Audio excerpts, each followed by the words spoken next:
Making a secondary source of income through sports betting. If you have $1,000 to $10,000 as a bankroll, I suggest you watch this video because I'm going to go ahead and show you step by step the 6 steps of being able to set yourself up for success where you can actually pull money as a secondary source of income purely from sports betting. So let's go ahead and jump right into it. Now the first thing we're going to talk about here is step 1, which is going to be your base bankroll. Now everybody, obviously, you need money to make money, right? So you got to have some money to start here. All right, not a crazy amount though, but let's go ahead and discuss how much you actually need. You need anywhere from at least $1,000 to $10,000. Now this is purely, like I said, for secondary source of income. Not main source, but secondary source. So if you're looking to add a little extra bucks each month to your bank account to use for other stuff, this video is for you, okay? So like I said, $1,000 to $10,000 base. Now I'm going to circle base because what I mean by base is this is what your bankroll is going to stay at, that you're going to use as your base bankroll. So you really need to make the decision of how much money you want to make off of that base bankroll. I always suggest, obviously, being on the latter half here of $10,000 or more. But if you don't have that, then yeah, you can make it work with $1,000. It's just your profits are going to be way smaller, obviously. The bigger the amount of money you have in a bankroll, the more amount of money you're going to be able to pull from it. Now let's go ahead and talk about number 2 here. Number 2 is going to be the unit size that we're going to use with that. Okay, this is going to be the amount per bet that you're using. So from $1,000 to $10,000, whatever your base bankroll is going to be, I'm going to use that range here. Okay, we're going to use 5%. Now 5% is very risky, okay?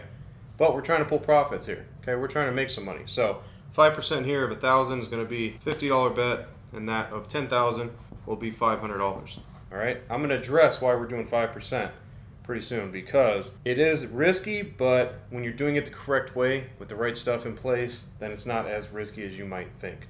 Now let's go ahead and flip to number 3 now. Step 3 here is going to be your goal. We're going to aim what we have to aim for because we got to aim for a goal. We can't just be like, oh, we're just going to bet whatever we want and whatever we make, that's what we're going to take. That's not what we're doing, okay? Got to set a goal here. So what our goal is going to be is not crazy. This is where I'm going to shock you guys when I run the numbers here a little bit later in this video. But your goal is going to be to make 5 units in a month, okay? 5 units in a month. That's not crazy whatsoever, okay? That is very modest to be able to make that, okay? What does that break down to? In 30 days, that doesn't even break down to a half of a unit per day, okay? It's more or less a quarter of a unit per day. So that's where your aim, that's what the goal is going to be. I'm going to circle this. Very important to have a goal because if you don't have a goal, you don't know what you're gonna aim for. Okay, so now 5 units. Let's say what is our profits going to be on that? Okay, off the 5 units. Like I said, if you're at the $1,000 bankroll doing $50, well then your profit each month will be $250. Now if you're at 10,000, and obviously it's going to be 10x this, right? It's going to be 2,500. Now when I said secondary source of income, that's why I said that because obviously you're not going to make a living off $250 a month, right? Not going to happen. But that could still be a secondary source of income because it is extra and you could pay stuff with that. You could pay whether it be, utilities or groceries, whatever. Now $2,500, that's pretty decent. That could pay somebody's rent, that could pay somebody's mortgage, that could pay somebody's car insurance, it could pay somebody's car payment. Like that's a decent amount, right? Extra $2,500 per month. This is why I'm saying we go to 5% because with 5% with a modest goal size, you can actually produce a decent amount of money, which does classify as a secondary source of income. Now let's go ahead and get to number 4. Number 4 is going to be one of the most important steps here, okay? Because it's going to consist of the sports books. You can't do this with one sports book. Just can't. Maybe when you're first starting out, if you have a small bankroll, maybe you can. But once you start progressing and you're getting up to this area, you need sports books. So I always suggest at least 5+, okay? If you are in a state where it's legal and you have access to FanDuel, DraftKings, BetRivers, Bet365, you should have accounts with all of them.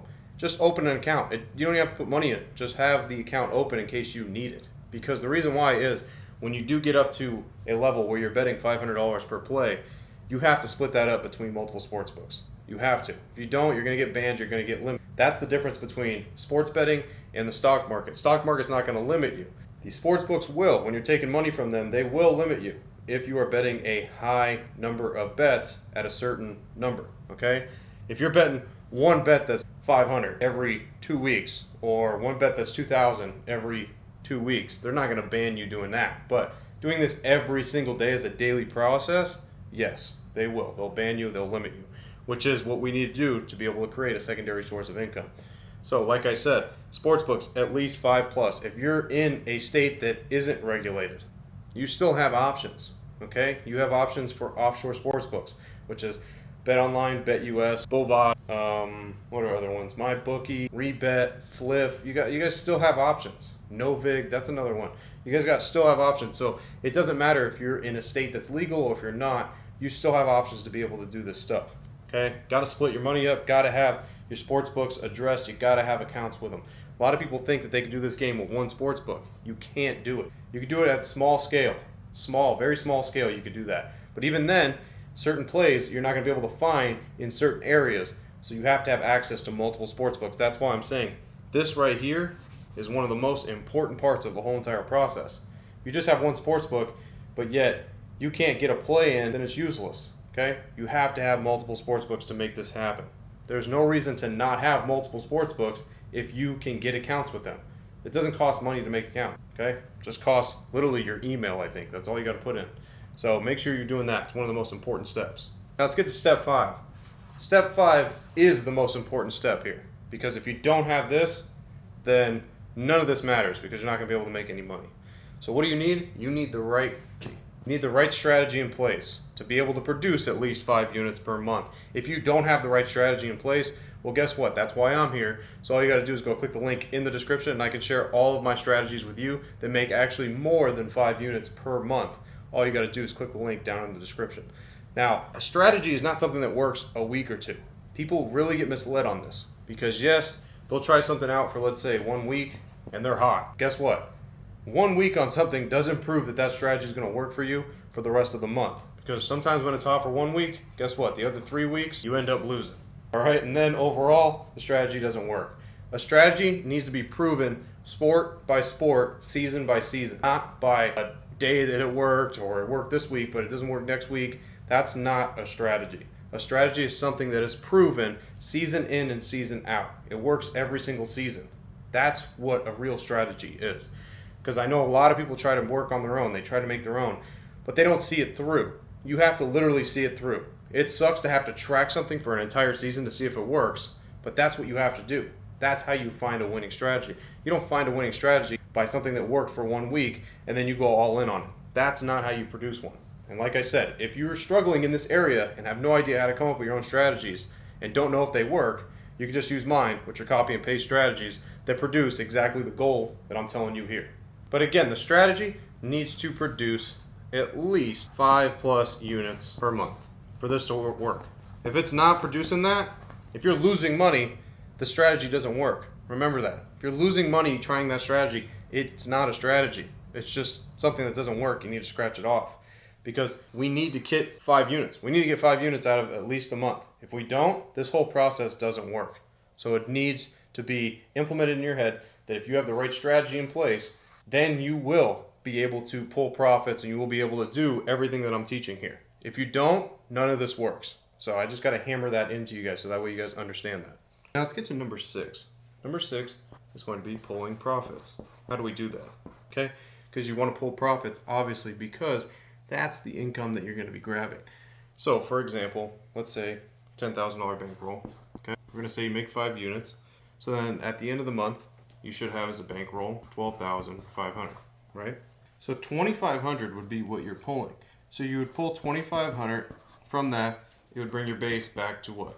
$10,000. Okay, so that would be your base income that you're using. Your base bankroll is $10,000. Your base income would be $2,500 if you were to make 5 units. Now, if you were to make more than that, it really just depends on if you want to keep going past 5 units when you already grabbed that. If you do, then yes, you can obviously make more. But if you don't, you want to cap it at 5 units. Let's say you reach 5 units in the first 2 weeks of the month, then guess what? You could just put it on cruise control and then just pull that money at the end of the month and just start all over again. Now let's go ahead and go through all of this one more time. We're going to go through the 6 steps. All right, we're going to do it fast though. First step, your base bankroll needs to be between $1,000 to $10,000 for a secondary source of income. Number 2, unit size between $50 and $500, 5% of your overall bankroll. Number 3, 5 units per month. That's the goal that you're aiming at. Okay. We're going to try to get a profit of between $250 to $2,500 per month. Sports books, number 4. You need to have multiple sports books. If you don't, then guess what? If you were trying to get this amount of money, you're going to get banned, you're going to get limited, and you're not going to be able to do it. So make sure you have multiple sports books. Then number 5, strategy. It's the most important part of this whole aspect. If you don't have a strategy that produces at least 5 units per month, then you're not going to be able to make any money, and you're probably just going to end up losing. And again, if you need the strategy, copy and paste one that I use to get 5 plus. I get more than that actually per month. All you got to do is click the link in the description.